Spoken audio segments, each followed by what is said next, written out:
To speak, and pleasure to serve under your chairmanship. I congratulate my honourable friend from Glasgow South for securing this debate and his persistent and tenacious work in trying to champion this long-standing issue. I think it's very important because I think the member for Glasgow South actually, his background in many ways reflects the priorities he brings to this House. And I was thinking about the background of many MPs and members of this House, and perhaps it's an issue that we need to consider. Is it actually on their radar at all? Do they have understanding or even basic understanding of how this kind of sector operates?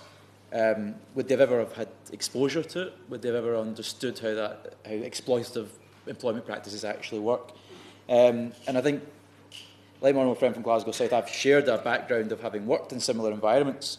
I reflect on my first job out when I was at school.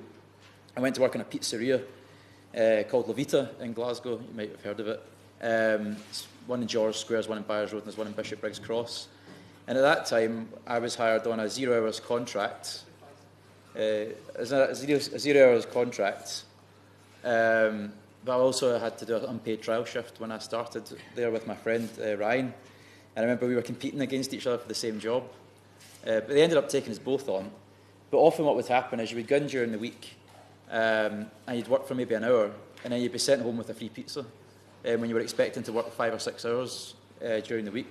Now, it was okay for me because I was still living at home at the time, so it was pocket money. But I shudder to think about the people who I was working alongside, who relied on that as actual income to live and to often take care of children. So whilst I was somewhat insulated from the full effects of that exploitative practice, I nonetheless realised it was unfair and discriminatory. But also, we had our tips taken off from us as well. That was a practice that's actually subsequently been made illegal.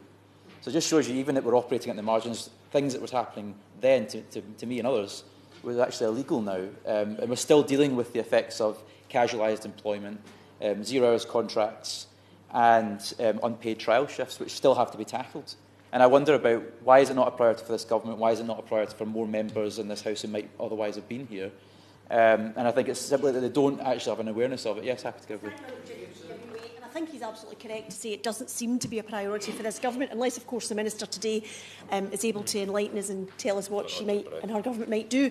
But does the honourable gentleman agree with me that, given that we all understand, I think, that it's not a priority for this government, that is a very powerful argument for devolving this power to the Scottish Government?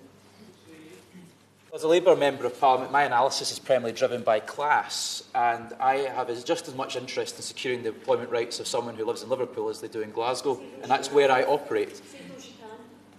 And what I'm saying is I want us to have unity of purpose for workers' rights across the UK, and that is why I believe in the trade union movement and I believe in the Labour movement.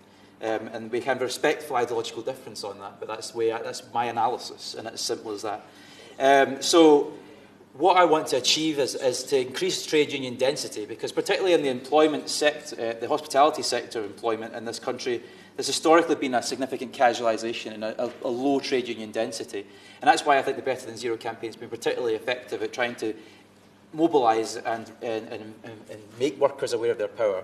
And I also want to commend the GMB for their excellent groundbreaking agreement they've achieved with Hermes, the courier firm, just yesterday, which is a secured holiday pay, guaranteed rates and collective negotiation under the GMB with full recognition for those workers. And that's a lesson to the rest of the gig economy and the hospitality sector, that we can really achieve improvements. That's demonstrating a trade union working innovatively.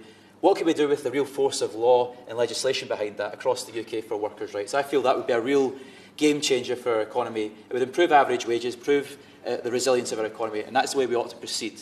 I've experienced that some members in this House have experienced exploitative employment practices. It's time this House woke up to the reality that's facing millions of young people and casualised workers across the UK.